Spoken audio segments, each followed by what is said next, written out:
இந்த உயிர்த்தெழுதலின் நாளிலே ஆண்டவரை உண்மை மனதோடு ஆராதிக்கிற உங்களை பார்த்து கர்த்தர் இன்றைக்கு ஒரு வாக்கு தத்தத்தை கர்த்தர் சொல்லுகிறார்.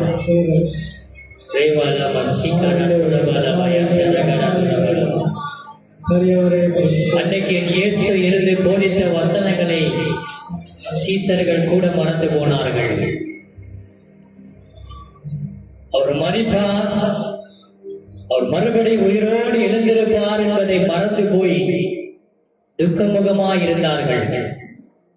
ஆண்டவர் உயிரோடு எழுந்தது கூட தெரியாதபடிக்கு அவர்கள் துக்கமுகமாய் கல்லறையை பார்க்க ஓடினார்கள். வசனம் சொல்லுகிறது, தாம் சொன்னபடியே உயிர்த்தெழுந்தார். இன்றைக்கு உங்கள் வாழ்க்கையில ஒரு வாக்குத்தத்தம் வருகிறது. இன்னைக்கு கர்த்தர் உங்க வாழ்க்கையில என்றைக்கோ ஒரு நாள் சொன்ன வாக்குத்தத்தங்கள் சில நேரம் நீங்க மறந்து போயிருக்கலாம்.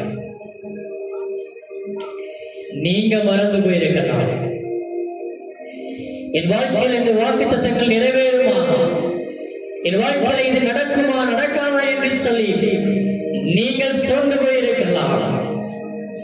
ஆனாலும் என் ஆண்டவராகிய இயேசு கிறிஸ்து மரணத்தை ஜெயித்து உயிர்த்தெழுந்த இந்த நல்ல நாளிலுமாய் உங்களுக்கு கர்த்தர் கொடுக்கிற வாக்குத்தத்தம், நீங்கள் மறந்து போனாலும் என் ஆண்டவர் தாம் சொன்னபடியே எப்படி என் ஆண்டவராகிய இயேசு கிறிஸ்து இன்னைக்கு உயிர்த்தெழுந்தாரோ அதே போல அவர் பல நூற்றாண்டுகள் முன்பதாகவே உயிரோடு எழுந்து ஆண்டவர் சொன்னதை நிறைவேற்றி இன்றைக்கும் என்னோடு உங்களோடு கூட அவர் வாசமாயிருக்கிறது போல இன்னைக்கு நீங்கள் மறந்து போயிருக்கிற உங்க வாழ்க்கையில் சொல்லப்பட்ட வாக்கு தத்தங்களும் கர்த்தர் உங்க வாழ்க்கையை நிறைவேற்ற அவர் ஆயத்தமாயிருக்க, உங்க வாழ்க்கையில கர்த்தர் சொன்னபடியே அவர் உங்க வாழ்க்கையை நிறைவேற்ற ஒரு சர்வ வல்லமை உள்ள தேவனாக இருக்கிறார்.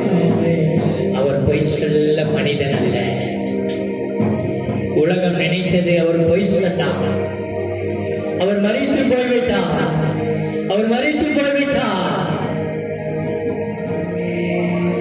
ஸ்திரீகளுக்கு தேவதூதன் காட்சி கொடுக்கும் பொழுது முதலாவது சொன்ன வார்த்தை,